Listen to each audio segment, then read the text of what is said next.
Bueno, vamos a hablar entonces ahora de lo que es el profesionalismo en la práctica del asistente clínico médico. Esta parte anteriormente se incluía en el tema general del profesional que ejerce como asistente médico. Ahora lo separaron y lo tienen como un porcentaje de un 10% en el examen. Entonces, ustedes van a ver el profesionalismo incluye la forma de vestirse, la forma de comportarse, la forma de interactuar con los compañeros de trabajo, qué hacer en la oficina. Básicamente ese es el profesionalismo y algunas de las cosas que ustedes deben de conocer, ahora las vamos a revisar. Por ejemplo, ¿cómo viste el asistente clínico médico? Si ustedes ven la fotografía, es una asistente, mujer, que está con un scrub. El scrub es como el uniforme diario del asistente médico, y no solo el asistente médico, sino otros profesionales de la salud gustan de andar de esta manera también. Podría ser que ustedes vean médicos, nurse practitioner, physician assistant, enfermeras, ah, registradas, RN, que andan en scrubs, un poquito más fácil de moverse y más cómodo para el día a día.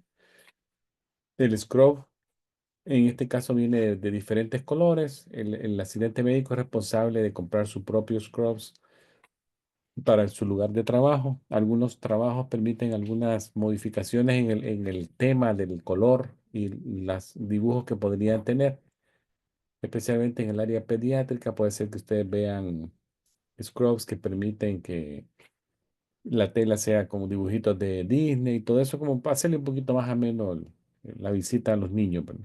Caso contrario, son tonos fijos, de colores fijos, y cada clínica tiene su guía de qué tipo de scrub o colores podría utilizar. Entonces, yo le puse acá un precio aproximado de un set de un scrub que podrían dar entre $30 y $40 por set. Eh, es ideal tener diferente cantidad de scrubs para poder suplir la demanda de cambiarse en el evento de una emergencia o que algo se manchó, todo eso. Entonces es bueno tener hasta 7, 8 sets de scrubs disponibles, ¿verdad? En el día a día o en la semana, perdón, para irse cambiando si es necesario. Ahora, el tipo de calzado, él requiere que sea cerrado, ¿verdad? Un zapato cerrado, que no tenga aberturas, que sea una suela antideslizante, que no sea abierto. Yo aquí le puse no a esta fotografía porque no tiene que ser abierto. Sí son cómodos este tipo de calzado, pero no aptos para la oficina. Por ejemplo, Crocs, que son muy comunes vérselos a diferentes personas porque son muy cómodos. En el ambiente médico hospitalario, el Croc no va, ¿verdad? Entonces, no es un calzado que debe usarse en una oficina, en una clínica o un hospital, sino tiene que ser un calzado más profesional, como puede ser un zapato de enfermera o un par de tenis de color que ustedes así lo estimen conveniente, ¿verdad? Sí, mantengan en mente que el confort sí es bien importante, la comodidad, ya que van a estar de pie muchas horas, caminando, subiendo gradas, ayudando. Entonces, el confort en la oficina sí es bien importante, ¿verdad? Tienen que ser cómodos, suela antideslizante y un solo tono. Ahora, en cuanto al cabello y la joyería, aquí el cabello sí, acá lo pongo yo. Si el cabello es largo, tiene que ser agarrado y colocado hacia atrás, como lo ven en esta fotografía de la asistente médico que está acá. La joyería también tiene que ser muy limitada. Esto en cuanto a lo que son prendas, especialmente en las manos, ¿verdad? Las pulseras, anillos, muy restringido. Y aplica acá el lema de lo menos es mejor. Entre menos se ande, mejor. ¿Y por qué es eso? Bueno, básicamente es por el día a día del trabajo, ¿verdad? Se tiene que estar uno lavando cantidad de veces, ya sea con agua y jabón, con alcohol gel, colocarme guantes, quitarme guantes, ponerme guantes. Entonces, todo ese ir y venir con ese tipo de ajetreo de guantes y todo eso, la joyería en este caso me puede ser un estorbo, pues, o ser una zona de acumular algún tipo de de contaminación para un futuro paciente. También lo que es las uñas de las manos, también se recomienda que queden al borde de la yema de los dedos para evitar perforaciones de los guantes. El número que clave acá es 1/4 de pulgada. Eso es lo que dicen las guías. Los anillos también, si va a ser una persona que va a estar en un área más aséptica, tiene que estar sin anillos, sin aretes, sin cadenas, ya que estos artículos podrían albergar microorganismos que se constituyen en fuente potencial de contaminación para pacientes que vengan inmediatamente después de un paciente que me contaminó estos instrumentos, ¿verdad? Estos fomites. Entonces, ojo ahí en eso. También el esmalte de uñas es algo que algunos lo mencionan como tener también precaución. Los esmaltes de uñas se podrían con facilidad agrietar, fisurar, despostillar y ser también con facilidad albergue de microorganismos que podrían convertirse también en un riesgo para otras personas. Siempre es bueno revisarse las manos en la mañana, cuando llego a la oficina, que no vaya a tener alguna cortadura que no me he dado cuenta. Por la tarde también revisarme las manos para comprobar que no hayan heridas, abrasiones, cortaduras, todo eso. Si surgiera una cortadura temprano en la mañana que me la hice en la casa, ponerle ahí algún tipo de cobertura con una curita, todo eso y tener precaución, porque recuerden que vamos a andar en un ambiente potencialmente contaminado. La clínica es potencialmente contaminada y una puerta de ingreso de bacterias, ahí virus y todo eso son heridas, abrasiones, ulceraciones en nuestra piel. Así que hay que ponerle ojo a eso. Ahora, en cuanto a la presentación, básicamente esos dos factores son muy importantes tener en cuenta. El scrub, no solamente tener el scrub, sino que esté limpio, ¿verdad? Que esté limpio. Eso ya es una forma de presentarse con una apariencia profesional, como lo están viendo en esta fotografía. Una apariencia profesional y una manera de comportarse también muy profesional, que eso también incrementa la confianza de los pacientes hacia el asistente médico. La apariencia profesional proyecta confianza, así mismo como la forma de comportarse proyecta mucha confianza hacia los pacientes. Entonces, el asistente médico sí tiene esa responsabilidad personal, profesional, como una responsabilidad ética, ¿verdad? Que siempre no solamente presentarse profesional y todo eso, sino que también en el comportamiento viene la parte de conocimiento, ¿verdad? Entonces, entre más el asistente médico se prepara a través de diferentes cursos o prácticas o hacer como un, que tener un mentor al inicio en la clínica para que le vaya demostrando un poco lo que es el alcance de su práctica, cómo mantenerse profesional en el día a día y estar siempre al día con todo lo que está pasando, ¿verdad? Entonces eso es como muy importante en el asistente médico. Entonces, algunas características que vale la pena mencionar son, por ejemplo, honestidad, tolerancia. Ya en el concepto, así en la descripción de eso, ¿qué es de lo que estamos hablando? Entonces, por ejemplo, la honestidad es básicamente trabajar en el alcance de mi práctica. Toda práctica profesional, al inicio que ustedes van a ver cuando los contraten, siempre en las descripciones del puesto, está más o menos lo que debe de hacer un asistente médico en la oficina o en el hospital. Entonces, esa descripción junto a los requisitos de trabajo, requisitos del puesto de trabajo, es bien importante conocerla porque no es adecuado que un asistente médico se sobrepase de esos requisitos o qué se espera de él. Entonces es lo que se conoce como el alcance de la práctica. Aquí aplica lo que no dar ni más ni menos, ¿verdad? Sino que mantenerme en el alcance de mi práctica. Otra cosa, otra característica es la confidencialidad en el día a día del trabajo. Entonces aquí es un comportamiento ético que debe ser importante mantenerlo siempre en el día a día. La confidencialidad es una característica que es básicamente como mantener en forma privada todo lo que se ve, todo lo que se oye, todo lo que se platica o todo lo que se escribe de un paciente, que sea confidencial y privado. También la tolerancia, que aquí está en último, no por ser último, no es menos importante. La tolerancia es aquella capacidad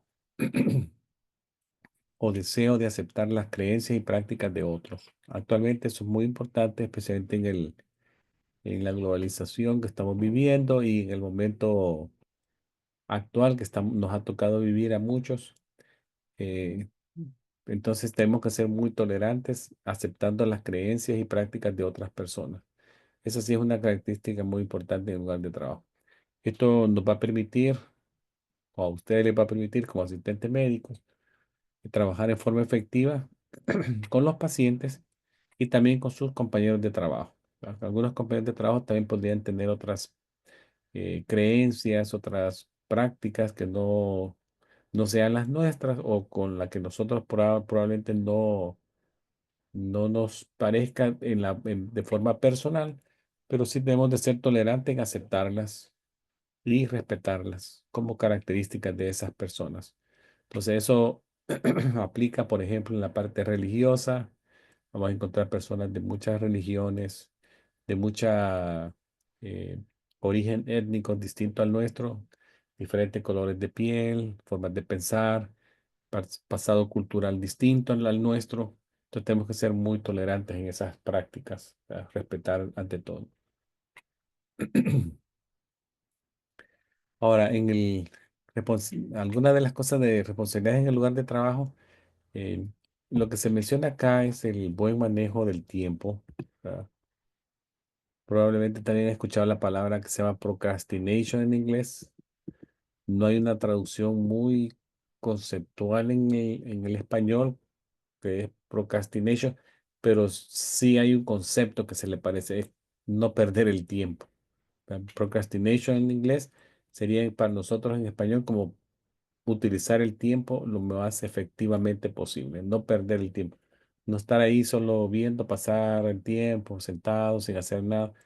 Entonces, el buen manejo del tiempo es una destreza que debemos también de desarrollar a lo largo del trabajo para que nos disminuya el estrés en el trabajo. ¿Verdad? Se ha visto que el mal manejo del tiempo sí puede ser un problema en la oficina. ¿Verdad? Siempre el buen manejo del tiempo, priorizar actividades y ver de qué manera hacemos más efectivo nuestro tiempo es muy importante. Vamos a ver acá lo que es la diversidad. También la diversidad es algo muy parecido a lo que estamos hablando de la tolerancia. Aquí lo menciono yo en rojito. Respetar la diversidad individual. Ese es un rol también que el asistente médico tiene que ponerle mucha atención para que esto no suceda. Debemos de ser muy respetuosos con las personas. Ahora que les menciono es la parte de lenguaje, de idiomas. Muchas personas que actualmente están migrando hacia los Estados Unidos, muchos de ellos no van a hablar el idioma inglés de una manera muy fluida, o algunos de ellos no lo hablan del todo, no entienden nada, no pueden hablar nada. Entonces se van a comunicar probablemente con nosotros en nuestro idioma natal, que sería el español, o a través de un traductor, que puede ser la persona físico frente a nosotros, el traductor médico frente a nosotros, o el uso de un dispositivo electrónico que podría ser como un iPad o una computadora para que nos traduzca, o a través de una llamada telefónica, que también es otra opción, que no vamos a ver al intérprete, pero vamos a estar escuchándolo y él nos va a servir como la tercera persona llevándonos el mensaje y llevando nuestro mensaje al paciente. Entonces eso también va a ser una sensibilidad cultural en la forma de comunicarse con los demás. Entonces es bien importante eso recordarlo. Ahora, otra cosa que nos puede dar mucha eh, estrés es el conflicto, ¿verdad? Sepamos que el conflicto en el lugar de trabajo casi que podría pasar. No es que va a pasar a ley, pero podría pasar. Entonces, el manejo del conflicto de forma constructiva es muy importante si lo vamos a hacer con los compañeros de trabajo o con los pacientes, ¿verdad? Siempre aquí, siempre es bueno presentar una actitud positiva en el día a día, cuando estemos en la oficina, siempre estar con una actitud positiva, eh, profesionales en todo momento, no prestarnos a conversaciones negativas, no llevar chambre, no asumir cosas que no fuimos testigos de que pasó. Y siempre recuerden que si el conflicto se puede salir de nuestras manos con nuestros compañeros de trabajo, existe una persona que nos puede ayudar, que son nuestros supervisores, nuestros managers, y siempre pongamos límites profesionales en las actividades con nuestros compañeros de trabajo, ¿verdad? Entonces, casi parecido va a ser un manejo del conflicto con los pacientes, casi muy parecido. Siempre también con el paciente presentemos una actitud positiva con él. Recordemos que muchos pacientes podrían mostrar enojo, mostrarse agresivos al inicio. Eso es algo que actualmente en los hospitales y clínicas no se está tolerando. Muchos hospitales actualmente tienen cero tolerancia del enojo y la agresión del paciente hacia el personal de salud. Cero tolerancia. Para un paciente que se ponga agresivo con un personal de salud, casi que seguro lo van a sacar de las instalaciones y hasta le pueden en el futuro prohibir que vuelva a llegar porque se ha visto demasiado abuso y maltrato hacia el personal de salud que ya es escaso actualmente y personal que se retira por violencia proveniente de los pacientes es mucho más el conflicto, ¿verdad? Entonces los lugares de trabajo terminan con muy poco personal, con una gran cantidad de pacientes y no se le puede dar siempre la versión original al paciente, ¿no? Que ahorita sí, mucho hospital tiene cero tolerancia, pero nosotros como profesionales seamos siempre eh, pacientes, escuchemos, no mostremos actitudes también agresivas hacia ellos y si bien es cierto que hay que validar al paciente en lo que dice y ser empatéticos con él, pero nunca le prometamos resolverle sus problemas porque así nos vamos a meter en problemas de esa manera, ¿no? Siempre documentemos en el expediente médico de los pacientes si hemos sido víctimas de una agresión verbal o física de un paciente, eso ya no es tolerado, ¿no? Entonces, si nos sentimos amenazados en algún momento por una actitud de un paciente, lo mejor es dejar el consultorio, la oficina y pedir ayuda, ¿verdad? Muchos hospitales ahora ya tienen seguridad, especialmente en los hospitales, se ve eso, que hay ya personas de seguridad que acuden inmediatamente cuando un paciente se pone agresivo y tratan de controlar la situación lo más pronto posible. Ahora, la comunicación profesional siempre con los pacientes, aquí estamos hablando con los pacientes, ¿verdad? Tiene que ser eh, hay que ser muy pacientes, escucharlos activamente a los pacientes, conversar con ellos con preguntas abiertas, hablar con ellos de forma clara y concisa para que nos entiendan. En cuanto a lo que es el lenguaje verbal o no verbal, algunas cosas que quiero traerles a mención como un recordatorio es que, por ejemplo, la comunicación verbal puede ser oral o puede ser escrita. Para fines prácticos, la comunicación escrita es la más formal, ¿verdad? Si algo yo no lo escribo, es como que no pasó, aunque haya pasado. Entonces recuerden siempre que cualquier cosa que suceda, mejor escribirle en el expediente, poner una adenda, la fecha y la hora, y poner aclaraciones y todo eso, ¿ya? Ahora, en cuanto a la comunicación no verbal con los pacientes, se refiere muchas veces a lo que es el lenguaje corporal de los pacientes, aquí se los pongo, que son formas del cuerpo de un paciente de transmitir un mensaje tal vez de forma inconsciente, ya sea cómo se siente o cuál es su emoción en ese instante y hay que prestar atención al cuerpo de los pacientes. Cómo ellos están, que podría ser a través de comunicación secundaria, que son, por ejemplo, el tono de su voz, el volumen de su voz, la calidad de su voz. También la expresión facial podría ser otra forma no verbal de secundaria de comunicarse. La posición del cuerpo. Estas son pistas que nos dan más información que las palabras mismas. Así que presten mucha atención a eso. Cómo ellos se están comunicando con nosotros, ya sea de forma verbal o de manera secundaria. Ahora, con los pacientes, con la comunicación efectiva la vamos a lograr siempre siendo directos con ellos, eh, hablándoles de forma clara, concisa, viéndolo a los ojos, comunicación directa. Y la comunicación no verbal ya la mencionamos hace un momento. También puede ser como lo observo, como lo ven aquí, ¿verdad? Siempre contacto visual. Y lo ideal sería estar de frente. Esta señorita acá está un poquito de lado para la fotografía, pero lo ideal es estar siempre viéndolo al frente al paciente y a su nivel, ¿verdad? No estar así sentado más alto que él, sino que siempre a nivel de los ojos, en una posición de igual a igual. Eh, Ver al paciente, buen contacto visual, responderle a sus dudas. Parafrasear, esta es una característica de la comunicación terapéutica, que básicamente es repetir lo que el paciente me dio en su mensaje en mis propias palabras, ¿verdad? Una forma bien importante de decirle que lo estoy escuchando.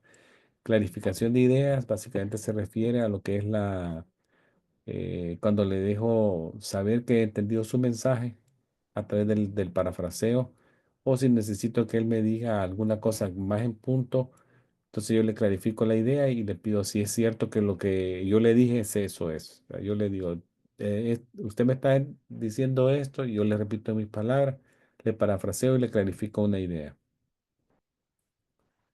No olviden siempre mantener la privacidad, cerrar la puerta de los consultorios, mantener contacto visual, mantener la confidencialidad, el tono de la conversación, mantenerla profesional siempre. El set de la oficina tiene que ser, o el consultorio, de forma confortable. El paciente tiene que estar vestido. Se ha visto mucho eso que le quitan la ropa y lo tienen con poca ropa, hasta 20 minutos. No, la ropa se tiene que, si va a hacer el paciente el cambio de ropa para ponerse ropa para un examen físico, tiene que ser al último minuto y al final.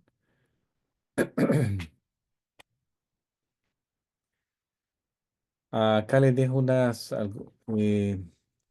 cómo establecer una confianza en el paciente, ¿verdad? Siendo cortés, amable, dándole confort al sitio donde va a estar la entrevista, manteniendo la confidencialidad, preguntas abiertas que me da más información del paciente, evitar las preguntas cerradas del sí, no, más o menos, poco, mucho, sino que dejarle un espacio al paciente que se libere con información, facilitarle la conversación, clarificar si es necesario, empatizar, confrontar, pero de manera pasiva, no agresiva con los pacientes. Algunas barreras de comunicación podría ser que el paciente esté nervioso, el paciente esté deprimido, esté enojado, esté apático, no tenga interés en la conversación o esté pasando por una situación difícil para él que podría ser una situación financiera, ¿verdad? Piensa en todo eso. Acá les dejo algunas técnicas de comunicación terapéutica que se utilizan actualmente para hablar con los pacientes, como son ayudarle facilitándole ideas, guías, facilitándole el dolor, por ejemplo, si le duele, yo le puedo preguntar si tiene dolor, va a decir que sí, tiene dolor, pero el dolor ahí yo lo dejo subjetivo, entonces yo le puedo decir, en la escala de 0 a 10, si el 0 no tiene dolor, 10 es un dolor severo, intenso, que lo hace llorar del dolor. ¿Cómo tiene el dolor en este instante? Entonces le especifico, le expreso una forma de puntualizar su dolor.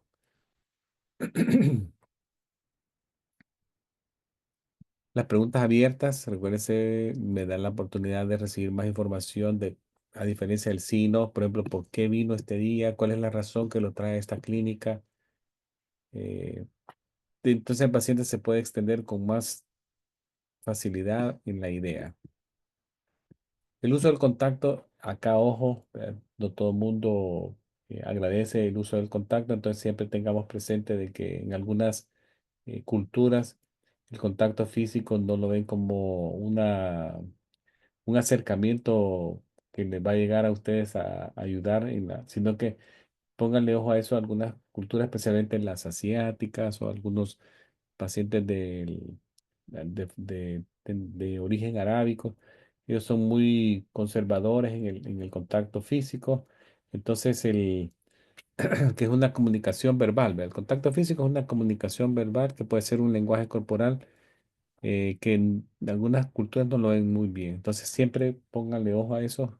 En cuanto si alguien les va a poner el brazo sobre el hombro, que le toco la mano para demostrarle como, oh, sí, tengo confianza en lo que me estás diciendo, siéntete tranquilo. Algunos no lo ven de esa manera. Ojo ahí.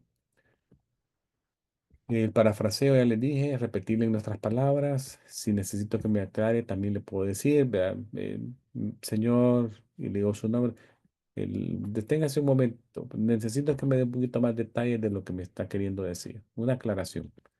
Luego suministrar información, especialmente a aquellos pacientes que tienen algún tipo de déficit cognitivo o no entienden el idioma. Entonces siempre hay que repetírselo una o dos veces para que ellos entiendan bien qué tipo de información le estoy suministrando cuando ya van de salida. La aclaración, si alguien ha hecho bien algo, hay que reconocérselo. Las personas que ustedes ven que de una consulta a otra han bajado de peso, han dejado de fumar, están comiendo menos grasa, menos. Él le dice está haciendo más ejercicio. Ese reconocimiento hay que hacérselo, ¿verdad?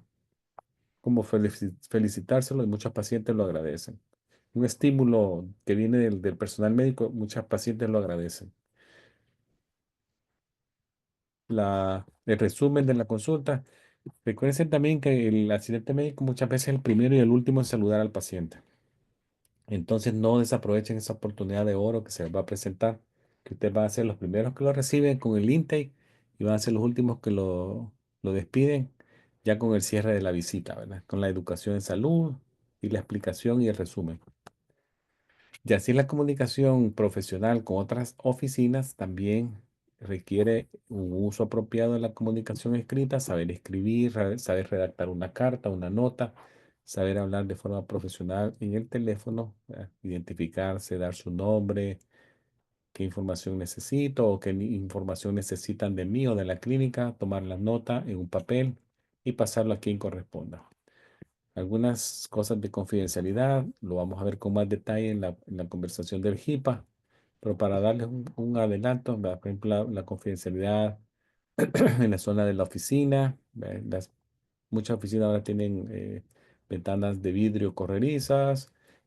Ojo acá, yo le puse un montón de flechas rojas para lo que le estoy queriendo decir es que si usted está hablando por teléfono, no tenga a alguien frente a ustedes si les toca cubrir la parte frontal de la oficina, porque les van a escuchar la conversación, ¿verdad? Son algunos aspectos de confidencialidad de tener enfrente. Ya este paciente está correcto, ¿verdad? La oficina está, el paciente sentado allá esperando, la área de espera. La que está en el escritorio de enfrente está solamente escuchando al paciente, el teléfono no está siendo contestado. Si necesito conversar con alguien de forma privada, me lo llevo al consultorio. Como ustedes ven acá, la doctora tiene al paciente con la puerta cerrada, está sentada, tranquilita y conversando sobre una situación probablemente un poquito más confidencial que no quieren que se escuche. Algunas etiquetas de teléfono que es importante mencionárselas. Contestar prontamente. Algunos expertos dicen al tercer repique. ¿Verdad? Si tengo que dejar a alguien en espera. Usted ven acá que dice que hay que estar revisando cada 30 segundos. Yo lo siento que estar preguntándole a alguien cada 30 segundos si puede seguir esperando es muy pronto. Algunos dicen 30 segundos, otros dicen 1 o 2 minutos. ¿Verdad? Entonces, pero sí hay que pedirle permiso al paciente si puede quedar en llamada de espera. Si él dice que no, le tomo su teléfono y le llamo después que ya esté yo desocupado. Bueno, esto es lo que les quería compartir del profesionalismo. Si ustedes ven, básicamente la forma de vestirse, cómo comportarse, cómo contestar una llamada telefónica, cómo hablar con el paciente, el contacto físico, la conversación terapéutica, que le mencioné yo muchas técnicas. Espero que ustedes, si pueden regresar a ver el video, tómese un tiempito de ir viendo una cada uno, habla del silencio, de la aclaración, la pregunta abierta, para que vayan viendo los tipos de ejemplos. Yo les puse ejemplos en cada una de ellas para que los lean y vean cómo se aplica la técnica ya en la clínica, ¿verdad? Muy bien, profesor. Muchas gracias.